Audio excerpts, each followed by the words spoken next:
Very good though. The iris pops in there. It's very pleasant. What's up guys? My name is Nate. Welcome to the channel. I've got a bunch of different iris based scents here.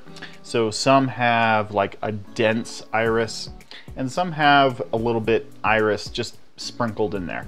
They're not iris dominant scents, but they just have that character in there. You know, I love the note of iris. I'm actually kind of shocked that I don't have more to showcase on this list. I'm gonna start this list off with my top iris pick, Dior Intense. This is my favorite ever. This is just woody dense iris. It's that powdery iris, so this is not like anything like fresh and uplifting, but it's got that like woody denseness. There's a little cocoa vibes with this one. Not too much, but it has that sophistication behind it. It is so pleasant, so well done. Performance on this guy is amazing. I talk about this one a lot on the channel and it's well deserved too. It's so well done. It's so beautiful. Love wearing this thing. I was doing some editing today and I had this on my desk and I was sniffing it and I was like, you know, if I had another bottle of this, I'd be wearing it a lot more. I just don't want to run out. Dior Intense is one of the best. I also have a Alexandria Fragrances Leather Intense, which is a take on Dior Parfum. I love this one too. This one is like right up there with Dior Intense. I don't know what Dior Parfum smells like. It's very expensive. Bottles are like 200, 300 bucks on eBay. Alexandria Fragrances is one of my favorite cologne houses and I wanted to get into Dior Parfum and I decided to try out Leather Intense. This thing is amazing. I can't really compare it to Dior Parfum because I've never smelled it before, so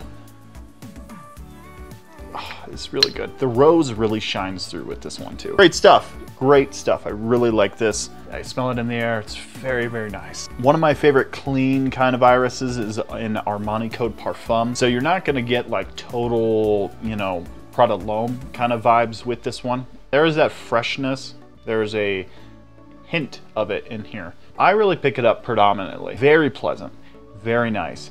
I smell it a lot in the mid.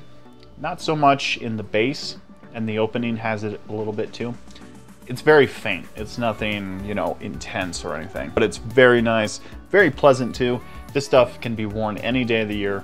One of my subscribers said that he already bought a refill, which is shocking. Shocking. If you're going through that, man, you're smelling great all the time. Armani Code Parfum.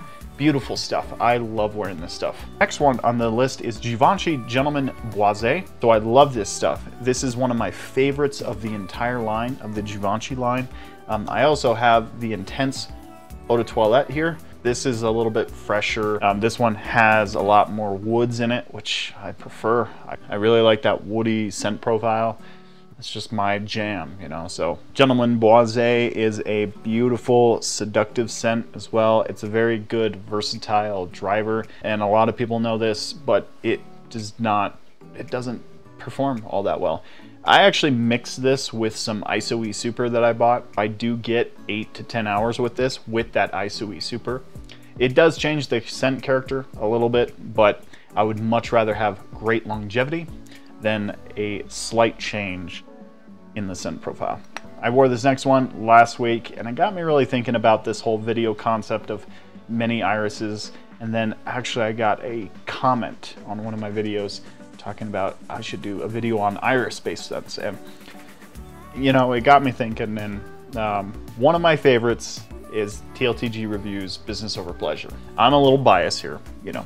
No, I was doing some professional work, doing some video production, and you have to be sensitive to the people around you because you're in tight spaces a lot of the times, and you're shooting for extended periods of time. So you don't want to choke anybody out. You want to be easy on the nose. I haven't sprayed this in a while, and I was actually quite impressed with the longevity. I got 6 to 8 hours in that ballpark, and I was actually quite happy with it.